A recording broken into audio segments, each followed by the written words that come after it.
President Donald Trump's first State of the Union address of his second term comes as a recent poll shows a majority of Americans disapprove of the job the president is doing so far.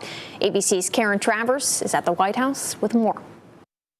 President Trump yesterday giving a little preview of tonight's State of the Union address. It's going to be a long speech because we have so much to talk about. The White House says the president tonight will outline an ambitious agenda on the economy. The president will lay out the case for why he and Republicans are better suited to continue tackling the affordability crisis that was created by the Biden administration and Democrats on Capitol Hill. The president enters the House chamber facing significant political headwinds and has a tough sales pitch to make to skeptical Americans. The latest ABC News Washington Post poll shows 60% of Americans disapprove of the job he's doing, the highest since he was reelected.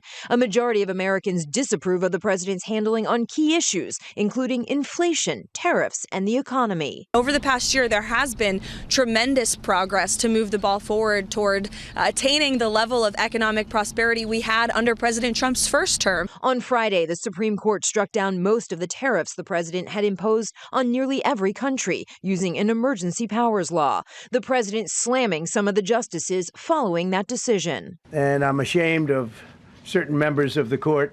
Absolutely ashamed. Tonight, those same justices could be sitting in front of the president.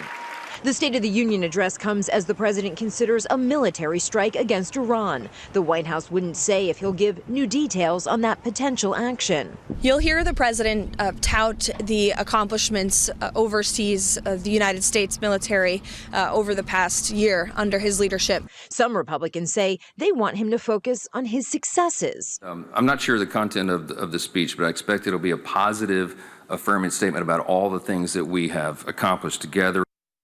At least 40 Democrats have said they will not attend tonight's State of the Union address. The Democratic response will come from Virginia Governor Abigail Spanberger, the first woman to serve as governor of that state.